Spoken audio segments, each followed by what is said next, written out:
Hello everyone, welcome to my channel. Hope you all are doing good. Myself Afreen Khan and today I am going to teach you the principle of insurance. So let's start. In my earlier video, I have discussed the first 3 principles of insurance with you, and in this video I am going to teach you the last 4 principles of insurance. So the fourth principle is principle of contribution. As per this principle, the insured company are liable to pay only their own contribution and they have right to recover back the excess money paid from the other insurer. तो ये principal हमें बताता है कि हम जिस भी proportion में जिस भी कंपनी से इंश्योर्ड होंगे, जितने भी अमाउंट का, हम खाली उतने ही अमाउंट को उससे क्लेम बैक कर सकते हैं। बाकी के अमाउंट के लिए हमने किसी और कंपनी से अगर इंश्योरेंस कराया हुआ है तो उसको क्लेम करना होगा। तो इसको और अच्छी तरह से समझने के लिए हम एक एग्ज़ाम्पल की तरफ मूव करते हैं।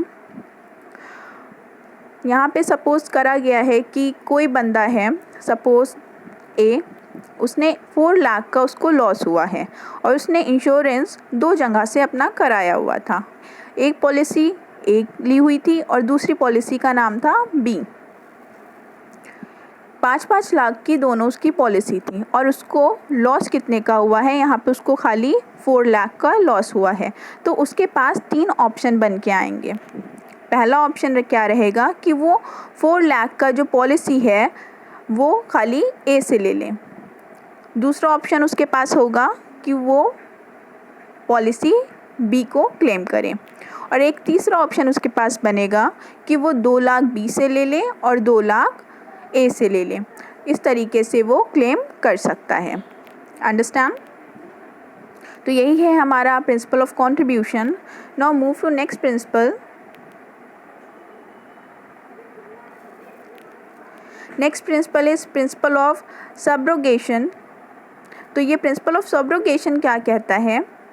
As per this principle, once the insured is paid for the losses due to damage to his insured property, then the ownership right to such property shift to the insurer. तो यहाँ पे company बताती है कि अगर ये principal बताता है, अगर आप किसी कंपनी से अपना इंश्योरेंस लिए हुए हैं, किसी भी चीज़ के लिए लिए हुए हैं, और अगर आपने एक बार उससे डैमेज का या जो भी अमाउंट ऑफ इंश्योर्ड अमाउंट आपने एक बार रिसीव कर लिया है, तो वो प्रॉपर्टी फिर कंपनी को ट्रांसफ़र हो जाती है। आगे के लिए आप उस प्रॉपर्टी के लायबल नहीं रहोगे। आप ये चाहो कि आप उसको प्रॉपर्टी को फिर से यूज़ कर लो वो अमाउंट मिलने के बाद भी, तो ऐसा नहीं होगा। तो यहाँ पे एक मेन पॉइंट है जो आपको याद रखना है, you can't benefit from the remain of that item. Means जिस भी आइटम का आपने इंश्योरेंस करवाया हुआ है, एक बार अगर आप उस क्लेम को रिसीव कर चुके हो, वो इंश्योरेंस कंपनी आपको दे चुकी है, तो दोबारा आप उसके ओनर नहीं रहोगे।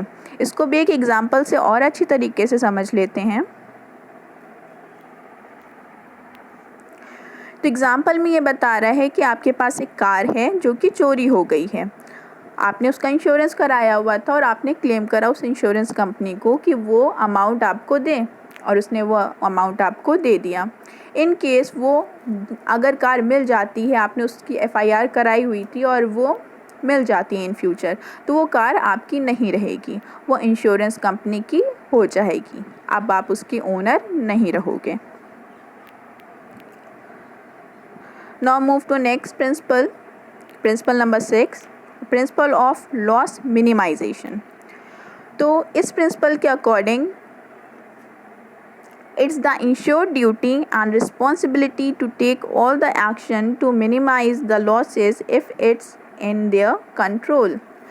Means अगर जो इंश्योर्ड है, सपोज़ आपने अपनी किसी भी चीज़ का इंश्योरेंस कराया हुआ है, तो उस चीज़ को लेके आपको बेपरवाह नहीं होना है। अभी भी आपकी उतनी ही रिस्पॉन्सिबिलिटी उस चीज़ की तरफ बनती है जब आप इंश्योरेंस नहीं करवाए हुए थे। समझ रहे हैं?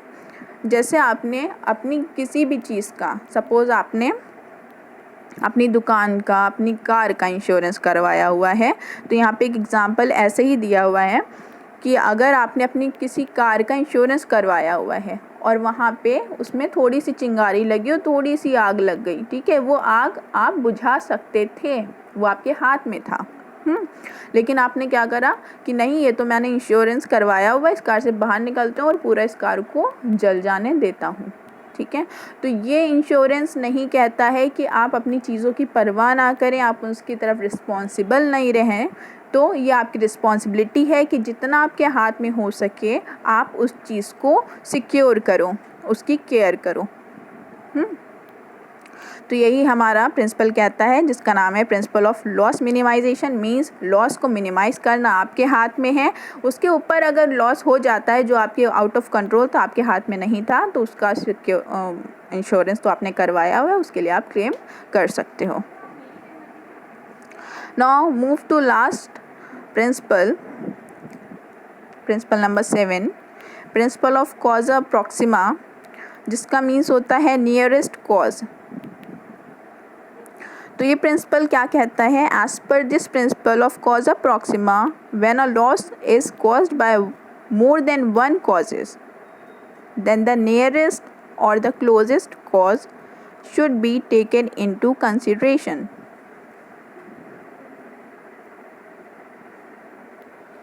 मीन्स अगर कोई भी आइटम जो आपका इंश्योर्ड है उसको लॉस हुआ है, और लॉस कितने टाइप के हुए हैं, 2 टाइप के लॉसेस हुए हैं, ठीक है। तो जिस भी वजह से आपने अपने आइटम के सिक्योर कराया था, इंश्योर्ड कराया हुआ था, ठीक है, अगर आपने उसको फायर्स का इंश्योरेंस कराया था, फायर इंश्योरेंस कराया था, मरीन इंश्योरेंस कराया हुआ था, they are the different types of insurances. तो जिस भी कॉज से वो मैच करता है आपका इंश्योरेंस, उसको प्रायोरिटी दे करके आपको क्लेम दिया जाएगा। तो इसको भी एक एग्जांपल से और अच्छी तरीके से समझ लेते हैं। यहाँ पे एक एग्जांपल दिया जा रहा है कार्गो शिप का, जो कि पंचर्ड हो चुकी है by the rats, and because of that punctured sea water enter in the ship. If you look at the event, there are 2 reasons for damages of the ship. 2 reason है यहाँ पे, पहले तो रैट और दूसरा वाटर। तो ज़्यादातर लोग शिप को रैट से इंश्योरेंस नहीं कराते हैं, मरीन इंश्योरेंस उसका होता है, वाटर का इंश्योरेंस होता है। भले ही चूहों के काटने से उसमें पानी भरा हुआ हो, but this is not a genuine reason for any ship, loss of any ship. तो यहाँ पे क्या होगा कि जो कि नियरेस्ट कॉज बताई जा रही है, यहाँ पे पानी भरने की वजह से वो शिप डूबी, ठीक है। तो जो पानी भरने की वजह से शिप डूबी, उस चीज़ का आप क्लेम करके अपना लॉस रिकवर कर सकते हो। यही हमारा प्रिंसिपल कहता है, जिसका नाम है principle of causa Proxima, nearest cause. तो आपके ये 7 के 7 प्रिंसिपल अब कवर हो चुके हैं।